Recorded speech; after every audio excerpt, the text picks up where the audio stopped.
tell him.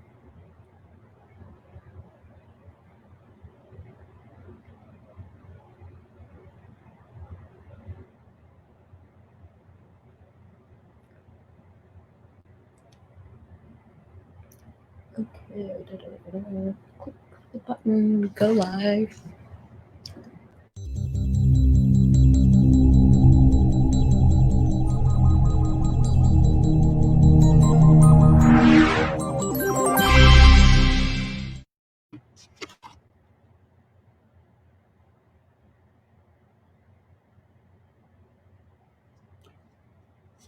Okay, then add everybody back to the stream.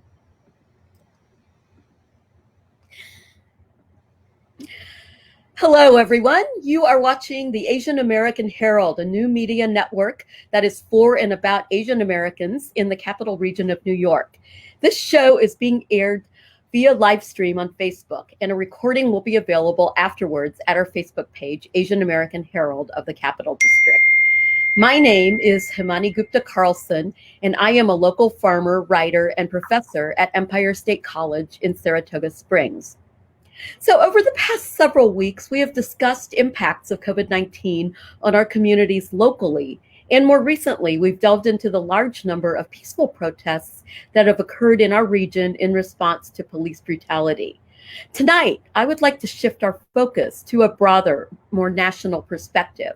We'll look at how some college professors and subject experts who are also researcher activists are building new knowledge and curricula around the events that have been changing so much about how we think, live, work, play, and interrelate with each other. So our guests for this evening are Doctors Janelle Wong, Russell Jung, and Melissa Borja.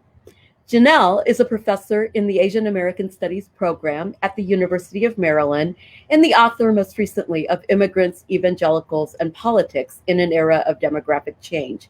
She studies race, immigration, and political mobilization. She writes widely on these topics for both scholarly and public media and is currently a fellow with PRRI, the Public Religion Research Institute. Russell is professor of Asian American Studies at San Francisco State University and the author of several books. In 2020, he launched the Stop AAPI Hate, which has been tracking COVID-19 related discrimination. And finally, Melissa is an assistant professor of Asian American Studies at the University of Michigan. She's based in Indiana, where I happen to have grown up. And she is a part of numerous community-oriented research initiatives, and she contributes to numerous academic publications and public scholarly blogs. She's energetic as an academic and community organizer and has been active in Princeton University's Religion and Resettlement Project. So all of you, welcome to our show, and I have to say, it's just so good to see you all again. Great to see you, Himani. Yeah, thank you. So I want to just get started. And so before we get to tonight's main discussion, I actually just wondered if you could each take the pulse of your respective locales. What's the COVID-19 situation like currently in your respective communities and on your campuses? And how are people around you engaging with the protests that have been occurring in the wake of George Floyd's murder? So Janelle, would you like to begin? Sure. So I work at the University of Maryland and live in the Washington, D.C. region. And we are, like other places on the East Coast, still kind of not at the peak, but still having, pretty strong level of cases and certainly not out of the woods in terms of COVID. We have recently entered our first stages of opening the university, opening other kinds of businesses. But we are still social distancing, still very restricted in terms of workplaces and restaurants. And my university is, like many of you, having some pretty tough discussions about opening up and who is most vulnerable. And especially I've seen some activism around how to protect the most economically vulnerable, how to ensure that there's an intersectional approach to the opening that really pays attention to, let's say, trans rights, trans access to bathrooms when there's, let's say, fewer bathrooms. In terms of the George Floyd protests, there have been many webinars and online discussions, as well as the protests, as you know, were really large. And there, I think we've seen some real kinds of interesting transformations in people's willingness to take action, and the ongoing discussion. I feel like there has been an agenda change, an agenda shift with regard to policing in the U.S. that I hope is long lasting. Yeah, certainly. I hear that a lot, and I'm just hoping that words do actually translate into actions. So, Melissa, out in the Midwest, what's the pulse of your community there? So let me speak about Indiana. I haven't been back in Ann Arbor since March 13th. So I'll tell you what it's like here in Indianapolis. In terms of COVID, we've been busy so far. The cases have gone down. Indiana has done a great job, in my view, of actually doing random testing. It's the only state that's done random testing in 2 waves. And compared to where we were in April, cases have gone down in Indiana. And at the same time, we've increased capacity. So if cases do go up, we have more capacity in the hospitals. I'm a little bit more concerned about the situation with policing and the George Floyd protests. So a few weeks before the killing of George Floyd, we actually had the shooting of an unarmed Black man here in Indianapolis of Drajon Reed. And so there were a number of protests that were already happening in Indianapolis. And then the killing of George Floyd only intensified those protests, intensified calls for the Indianapolis city government to reform its police and rethink its approach to justice more generally. So I'm a little bit uncertain about what's going to happen. Reed family actually just filed a lawsuit yesterday. I'm not sure how that's going to play out, but I do see a note of hope in watching the protests which have taken place right outside my home. I live in downtown Indianapolis, and sometimes people march by my apartment, and the crowds are huge. They're diverse. They're energetic. I wave out my window, bang on a pot and pan, and cheer them on. It's been really exciting to see that level of energy. Well, that's good to hear. I'm always remembering Robert Kennedy being in Indianapolis on the night that Martin Luther King was assassinated, and basically keeping the city peaceful that night. And learned recently he actually had been in my hometown earlier that day, and my father had actually seen him at the airport, which is kind of just these interesting memories. And Russell, you're out in kind of the heart of what I think is Asian American territory in San Francisco. And so tell us, what's the pulse of your community and how are things on your campus? COVID-19, we've been able to flatten the curve in the San Francisco Bay Area, but I think certain communities are really disproportionately hard hit. So our both in where I live in Oakland and in San Francisco, the Hispanic community has 2 to 3 times higher the rates of infection. And if you're undocumented, it's a lot harder for you to get access to testing and healthcare. So that's concerning. And because there's such large Asian American concentrations in these cities, you know, Asian Americans are the largest group in Alameda County. We have among the highest rates of COVID-19 just because of our numbers. We also have the highest death rates of COVID-19, then that's because the Asian American community is also really elderly in the Bay Area. So I think we may be different from the rest of the United States in terms of our demographics of having high Hispanic communities and high Asian American populations. In terms of the George Floyd protests, because the Bay Area is so progressive, we have a lot of protests, we have a lot of support for Black Lives Matter. And we're defunding the police, and that the school district is separating itself from the police and hiring different types of security. And I see a lot of movements within the Asian American community to address their own anti-Blackness, to try to understand what's our complicity with white supremacy and how do we build greater solidarity and allyship with African American communities. Wow, that's really heartening to hear. And really interesting for me. I've been on sabbatical myself for the past year, so I've been a little bit out of the loop in terms of kind of what's happening on my campus and in academia generally. But I'm really excited to see how we might start tracking these things as we move forward.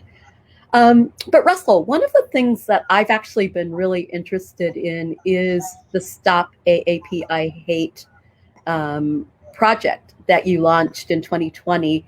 And I'm wondering if you could tell us a little bit more about it and a little bit more about what you've been finding.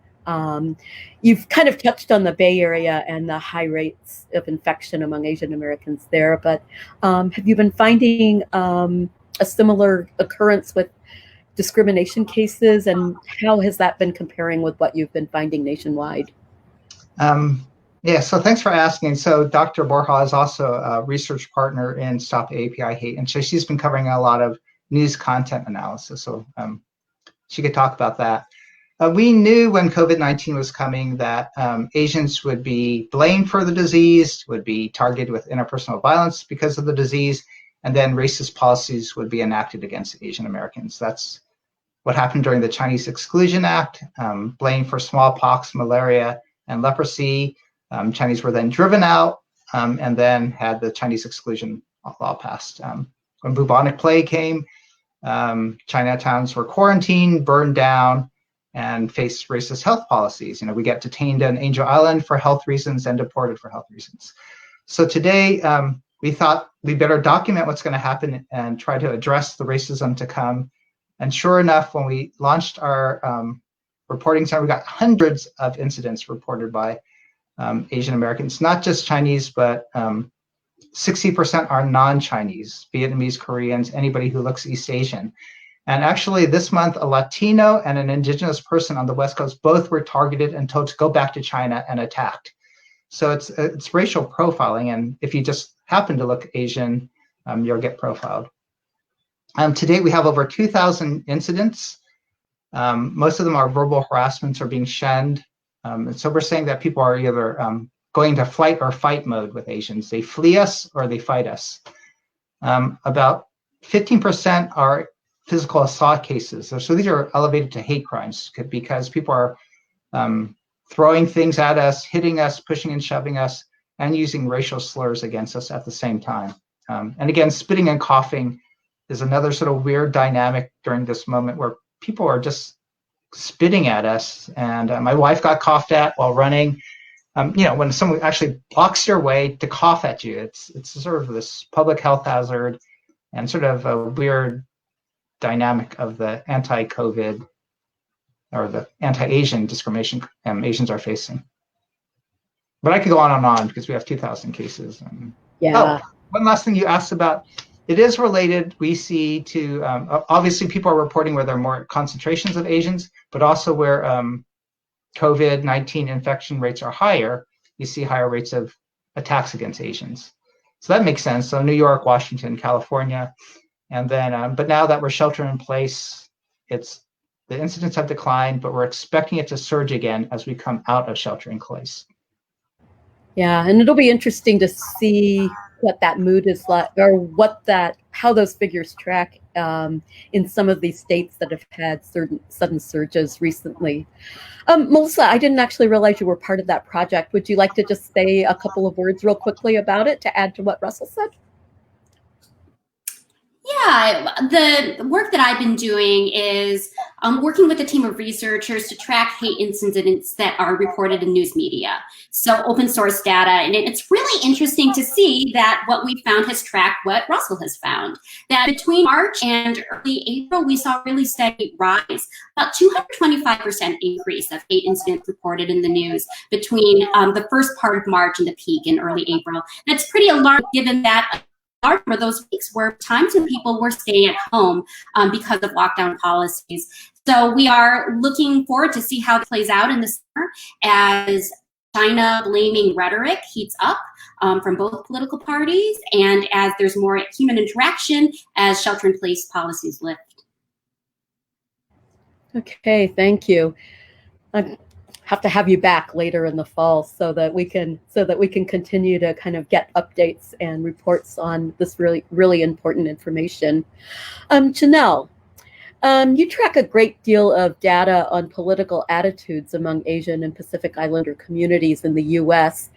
And I'm just kind of curious what is coming up in the sets that you study about how these communities are responding to the pandemic, the nationwide protests, and the upcoming election.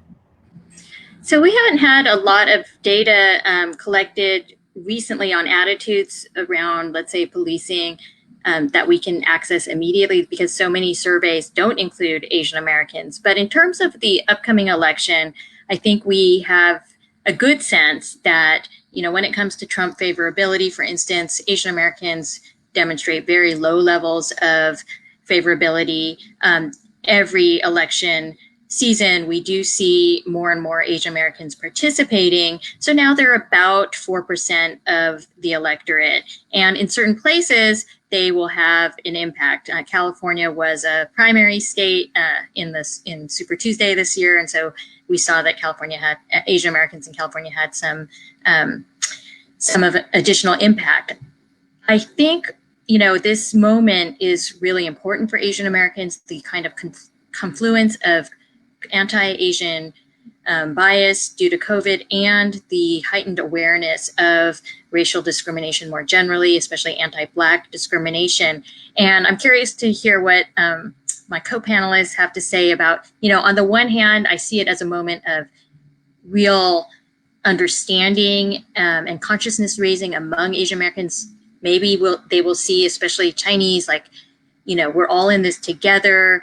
And that includes not only other Asians, but, we are also subject to racism. At the same time, I have this fear that there could be a kind of attempt to center the Asian American experience with racism, and that it will lead to a kind of sense of, well, we also face racism, and maybe a reluctance to act on behalf of others. I could see it going the racial dynamic going both ways, given the dynamics in our community. So I'm curious to know where you think things are going. Where are we at right now? And I just kind of want to follow up with you because I think we're going to be losing you in a few minutes to another commitment because Janelle's a very important and busy woman. But, I'm curious in your scholarship, how are you planning to incorporate what you're seeing along with these immediate visceral reactions that we've been discussing and that we're seeing in media and our own experiences into your scholarship? And what are you seeing on your campus? What are you anticipating you and maybe your colleagues might be doing come fall in terms of education?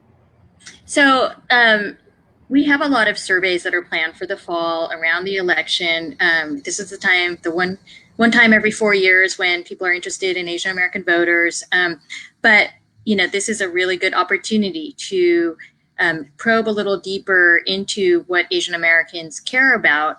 And while we know that Asian Americans are leaning left, even in 2012, they were voting for the Democratic presidential candidate at rates that were just a tick higher than even Latinx voters.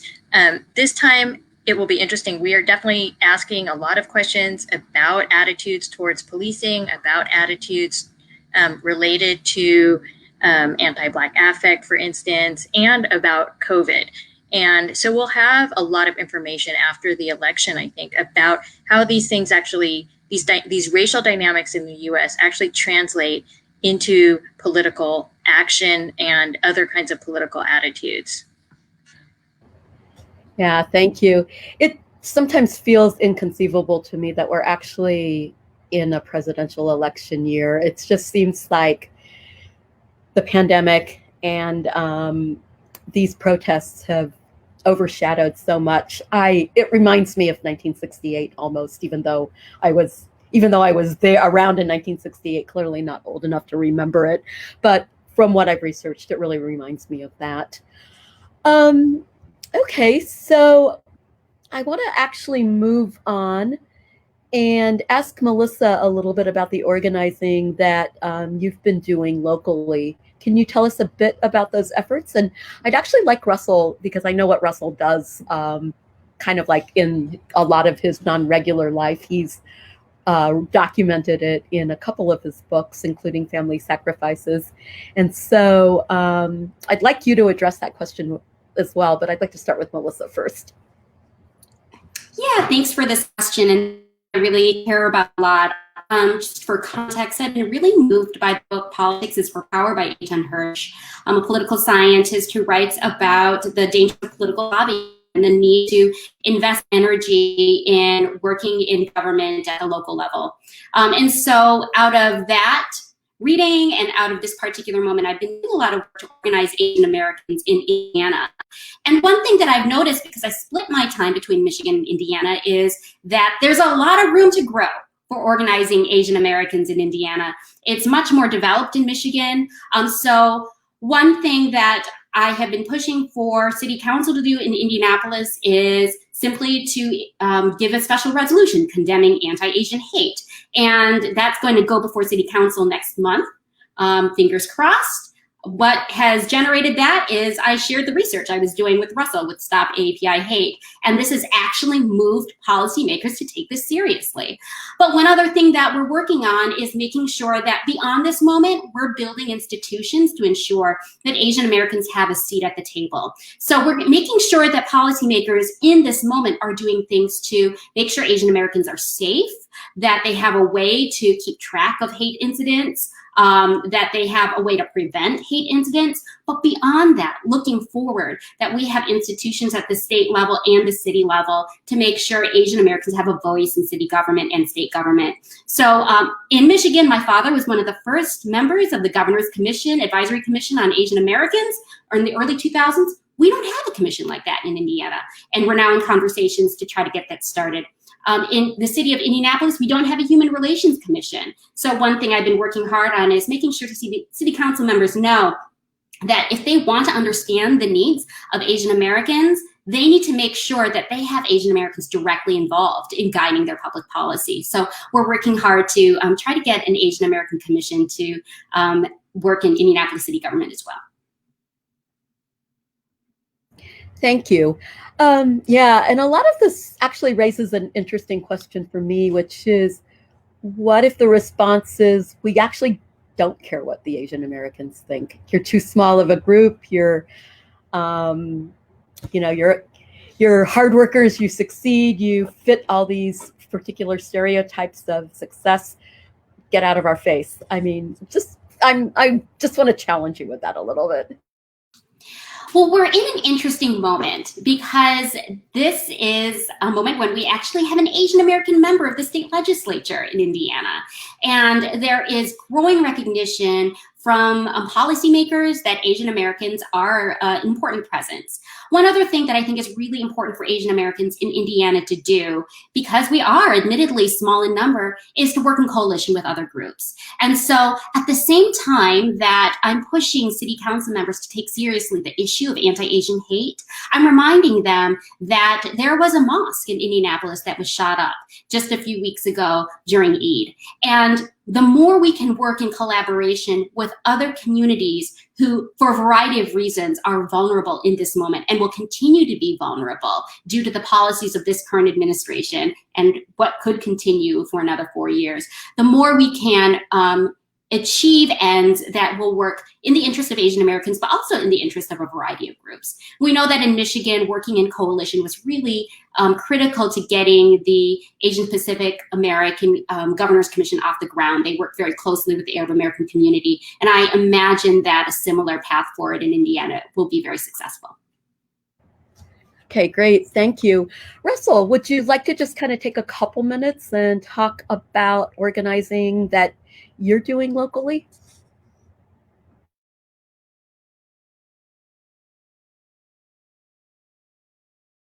You need to unmute. Can you unmute your mic, please? So I do like to allow Professor Borja for her local organizing. I'm spending a lot of time with Stop AAPI Hate now, and we're looking on both the national level, the state level, and local levels. And it's really difficult to navigate different levels, different policies, but I guess I'll start with the national. You know, like I said, whenever Asians were met with racism because of disease, racist policies would be enacted against them. Well, we've seen Trump initiate a mass immigration ban, and now we have the second Chinese Exclusion Act, where he's stopping visas from Chinese students from coming in. And so the policies are coming, both negative ones against Asians, and at the same time, we, like Professor Borja says, we now have Asian American congresspeople, both senators and representatives, who can actually fight for our cause. So we're trying to develop proactive policies to get the federal government more proactive in addressing hate crimes, in providing more civil rights protections, and in pushing for more educational efforts to prevent bullying. So those are the sort of the three areas that we're addressing at Stop AAPI Hate: is addressing hate incidents, protecting civil rights, and addressing harassment, especially on the youth level. In California, where we have bigger numbers, we have a really strong California APA legislative caucus. And they put it as their top priority, their top budget priority was to stop AAPI hate. And because we had data, we were able to get Governor Newsom to actually denounce anti-Asian racism right away in one of the opening speeches against when he was addressing COVID-19. Again, if you have that documentation, and if you have a viral video, I think that could really sway public opinion, just like Black Lives Matter has been able to do. So we're working a lot on the state level in those three policy areas, trying to come up with proactive policies and trying to make sure that state agencies implement and enforce those policies. So that's critical, it's the implementation. And that's why we're calling for a governor's task force to ensure that not only are these policies enacted, but they're actually implemented. One fun thing that we're doing is we created a youth campaign. And so we have over 80 interns from across the nation. Just like Stop AAPI Hate sort of was launched in a week, we launched this youth campaign in a week, and we got 80 interns immediately. They're going to start a social media campaign to get youth to report their instance of racism. They want to gather hundreds of reports, and they're going to use that data to come up with their own youth policies. And they're going to create a youth policy report that they could bring back to their school districts, bring back to their schools, and say, this is what's happening to Asian American students. We're bullied at a higher rate than any other racial group. This is the anti-bullying policy that you need to implement so that we could actually anonymously snitch on fellow classmates. This is the ethnic studies curriculum that we need to make people more empathetic to us. And so I'm looking forward to seeing what the youth come up with to address their own issues. So again, and then like the local level, like Professor Borja, we're providing a lot of counties with their numbers of anti-Asian hates to pass similar resolutions to denounce the hate and to support greater empathy and respect in their communities. So I know like 6 or 7 counties in California have used our data to include in their resolutions. And you think, oh, who cares about a resolution? Well, words matter. We've seen, and Professor Borja could talk about this, when President Trump tweeted the Chinese virus, it created the association that the virus is Chinese and Chinese have the virus. And so words matter when it comes from the top. So words matter if it comes from institutions or from cities and counties. If they say, we're not going to condone any racism, that creates a corporate culture. Yeah. You know, and one thing that you said right at the beginning of your response was the Second Chinese Exclusion Act. And I think that's another way that words matter, because that signals really the gravity of what's happening right now. So we are almost out of time. I want to give each of you a chance to envision the future for me. You know, a lot of what we've kind of touched on, even though we've focused heavily on Asian Americans, is multiracial, multi-ethnic coalition building, and you know, with an idea of Black Lives Matter and some of the issues that they've brought to national attention at the center. So, what does an Asian American Studies curriculum look like with a Black Lives Matter focus? And Russell, I will start with you, and I'll let Melissa have the last word on that. Thanks. It's a great question. Asian American Studies, at least at San Francisco State, we're huge. We have over 60 courses. And so part of our curriculum centers on Asian American history, Asian American creative expressions, Asian American social sciences. So we have a range of classes, but we're making part of our curriculum is that we have to address not only our relationship with white supremacy, but also our intra-racial relationships with the African American, Latino, and other communities. Because like California, if we're going to become Asian Americans become the teachers, the policymakers, the social workers, we have to become the social workers and speak Spanish. We have to become the teachers of a broader community. So it's an imperative for Asian American Studies to not only introduce the Asian American experience, but also how it relates to other communities of color and how we need to work together to dismantle white supremacy. Great, thank you. Easier said than done, but a really interesting challenge. Melissa, your thoughts?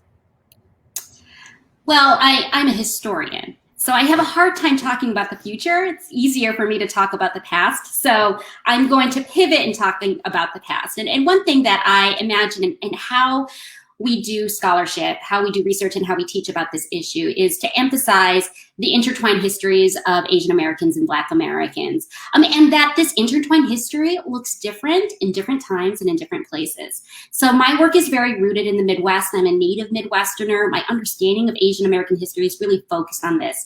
And one thing that I have to say in the George Floyd killings, one of the things that I could not ignore is the fact that one of the police officers is Hmong American.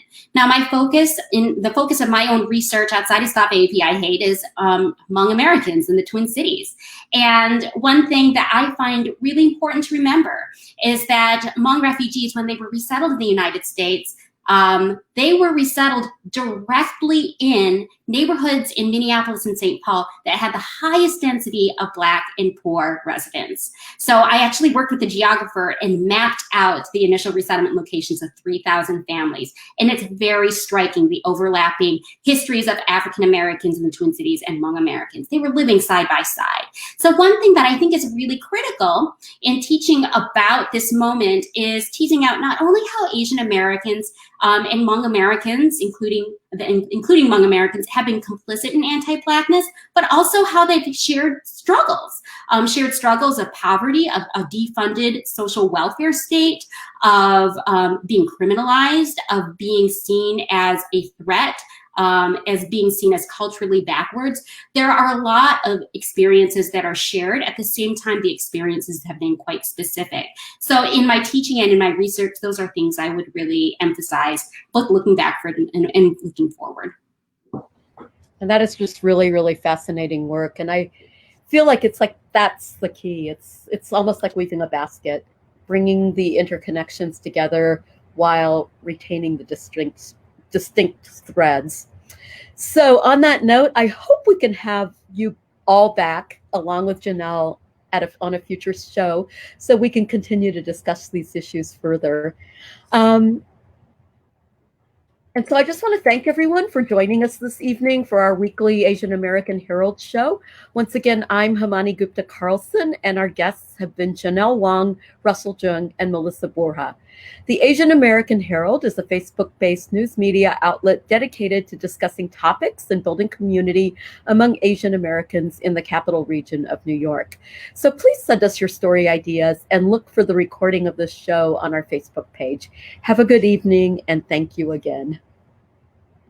So thank you, everyone.